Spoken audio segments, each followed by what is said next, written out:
1টা পর্যন্ত free fire খেলে ঘরে গিয়ে শোবে ভোর 3টে। কটা শোবে তো ইনশাল্লাহ খাটের ওপর, তোকটার ওপর। সকালে উঠে দেখবে লুঙ্গি খাটের নিচে। শোবে ভোর 3টে, উঠবে বেলা 11টা। ফজরের আজান কানে আসে। আমি নবীর মেম্বারে বসে বলছি, কুকুর তোদের থেকে অনেক ভালো। এ ভাষা বাংলার জমিনে কালিমুল্লাহ চেহাদি ছাড়া কারোর মুখে পাবেন না। বক্তারা এসব ভাষা বলার আগে ভাববে, শ্রোতা রেগে যাবে, কমিটির লোক খেপে যাবে, পরের বারে দাওয়াত হবে না। আর এ মাল আলাদা, চিনেরা। নবীর মেম্বারে বসে আরো এক খাদে গিয়ে বলছে, যে সমস্ত মুসলমানের ছানারা মুসলিম গ্রামে, মুসলিম মহল্লায়, বিশেষ করে মসজিদে চতুর্দিকে বাস করে, তারপরেও ফজরের আজান এদের কানে আসে না। ফজরের আজানে এদের ঘুম ভাঙে না। আই খ্রিস্টানের, এরা কাউরার বাচ্চা, খ্রিস্টানের বাচ্চা, ইমানদারের বাচ্চা হতে পারে না। আর এটা যদি প্রমাণ না করতে পারি, আমি মৌলবি নয়।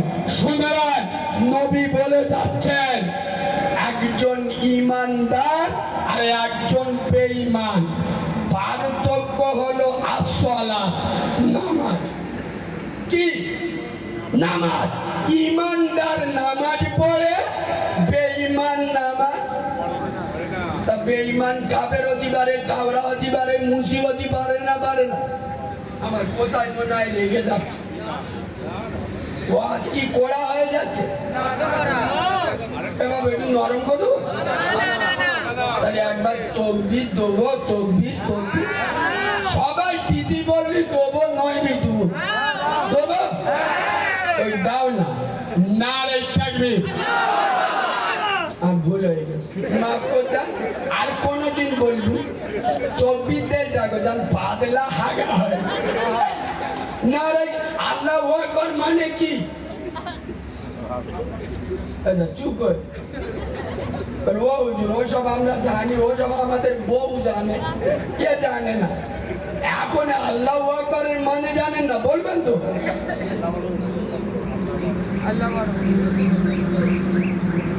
একদিন ধরে সবেন শিখে, আল্লাহ সর্বশ্রেষ্ঠ। আল্লাহু আকবার, আকবার মানে বড়। আকবার মানে কি? আল্লাহু আকবার, আল্লাহ সব থেকে বড়। তা আল্লাহকে বড় বলবেন, জব কার্ডের টাকা এটকে যাবার ভয় করছে? এ বাবু, হাওড়া জেলার লোক মরণ তকবীর দেবেন। তোমরাই তো সে লোক, আমাদের ছেঁচড়া প্রধানমন্ত্রী কে? নরেন্দ্র মোদী। তোমাদের দেখে বলেছিল লুঙ্গি বাহিনী। হ্যাঁ না না, এই হাওড়া জেলার লোকেদের দেখে তা ওই ছেঁচড়া মালের দেখিয়ে দেন, আমরা লুঙ্গি বাহিনী, আমরা গরু খেগো মাল, আমরা চাওয়ালাকে ভয় পাই না। নারাই থাকবে, আরো জোরে নারাই থাকবে। এবং মরণ তকবীর হয়। মরণ তকবীর কার বলে জানে? আমি যেই নারাই তকবীর বলবো, কেমন জোরে আল্লাহু আকবার বলবে, টুটি ফেটে মরে যাবে। কবরে যাবে, ফেরেশতারা এসে বলবে মান রব্বুকা। এ মালুকে বলতে যে রব্বুকা ফাব্বুকা জানি না, এক্ষুনি আল্লাহ বলতে গিয়ে টুটি ফেটে মরে গেছে। আল্লাহ বলবে, আমার বান্দার সাথে ঝামেলি করিনি, এক্ষুনি আমার নাম নিয়ে দিকে মরে গেছে। এইরকম তকবীর দেবেন, দেবেন, দেবেন। ওই দাও না, নারে থাকবে। আর একটু ছেড়ে দেয়, নারে থাকবে।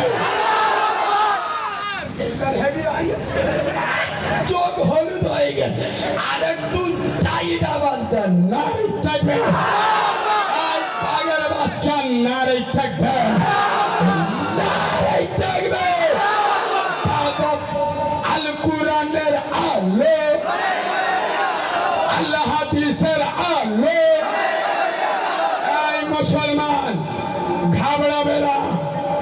সাবরি চলে গেল, মথুরা কাশী সম্বল নিয়ে পড়েছে।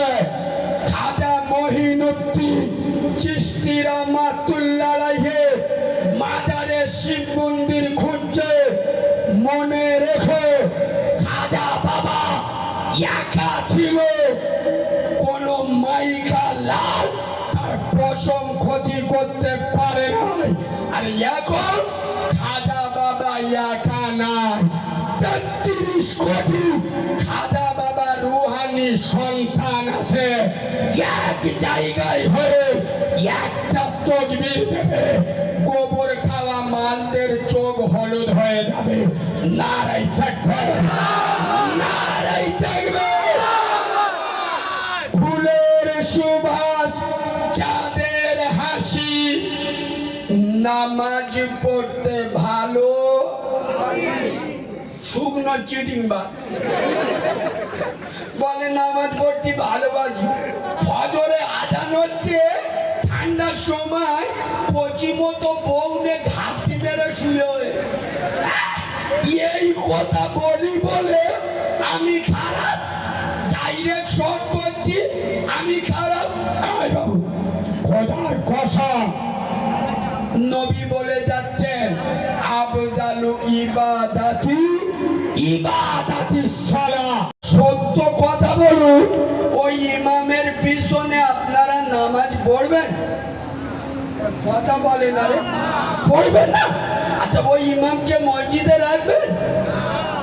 এই ফতোয়ার উপরে কিন্তু আপনারা টিকে থাকবেন, নইলে মুনাফিক বলবো।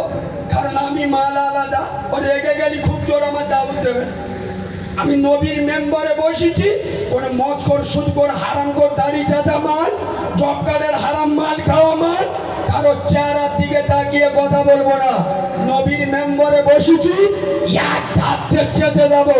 শোনেন, তার ইমাম মদ খেলে ওর পিছনে নামাজ পড়বেন না, ওকে মসজিদে রাখবেন না।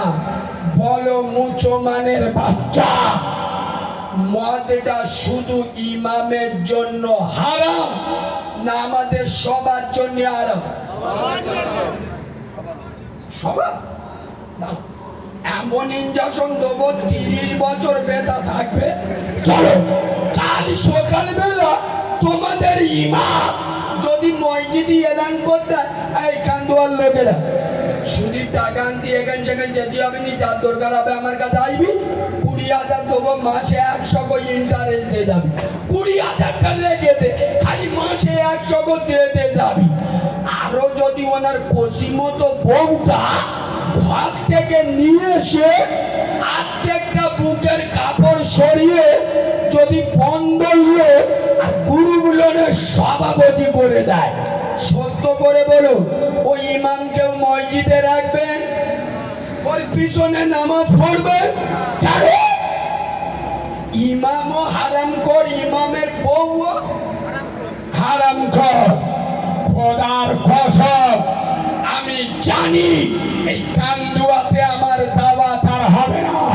তারপরেও বলে যাচ্ছে, বাংলার মুসলমানের বাচ্চারা এত নিকৃষ্ট, বেহায়া, জালি, ডুপ্লিকেট, তারকেলার মুনাফিক হয়ে গেল। এরা ইমাম মদ কর, সুদ কর, হারাম কর রাখবে না। এবার মদ কর, সুদ কর, হারাম কর চলবে না, কিন্তু মুক্তাদি মদ কর, সুদ কর, হারাম কর হলে অসুবিধা। আমার ওয়াজ অর্ধেকটা লোক বুঝবে। আরে ইমাম সুদ খেলে, ওর বউ সুদ খেলে, ওর পিছনে নামাজ পড়বেন না, ওকে মসজিদে রাখবেন না। আর ইমামের পিছনে যে মালগুলো দাঁড়িয়ে নামাজ পড়ে, এদের শরিয়াতের ভাষায় বলা হয় মুক্তাদি। কি মুক্তাদি? তাহলে মুক্তাদি মদ কর, সুদ কর, হারাম কর হলে কি করে হয়? আপনারাই তো ফতোয়া দিলেন যে ইমাম যদি সুদ খায়, ওর বউ যদি সুদ খায়, ওর পিছনে নামাজ